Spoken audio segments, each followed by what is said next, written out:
যদি ভোট ডাকাতি হয় ঢাকা ৮-এ মির্জা আব্বাসের যেই রাজত্ব আছে, আমরা আল্লাহর কসম করে বলছি এটা আমরা তছনছ করে দিব, খান খান করে দিব।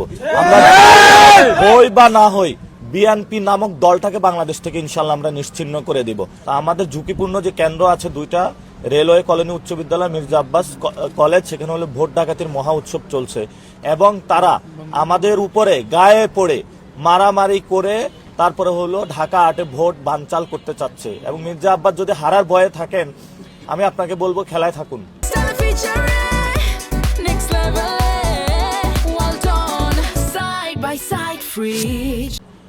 ভোট বানচাল করবেন না। অনেকগুলো মানুষ কষ্ট করে জীবন দিয়েছে গণতন্ত্র রক্ষার জন্য। যেই দলটা বলে খালেদা জিয়া গণতন্ত্রের জন্য জীবন দিয়ে গেছেন, ওই দলের স্ট্যান্ডিং একটা কমিটি গণতন্ত্রকে এখানে ধ্বংস করার খেলায় হলো মেতে উঠেছেন।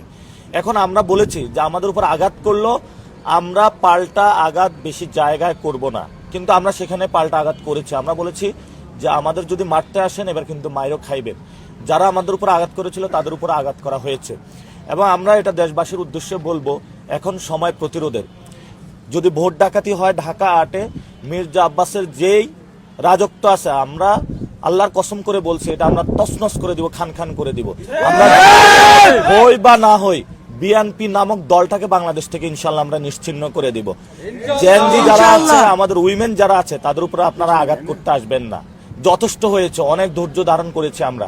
এখানে ওসমান হাদি ভাইকে খুন করা হয়েছিল, আমরা খুনের বিচারের দাবিতে এখনো মাঠে আছি।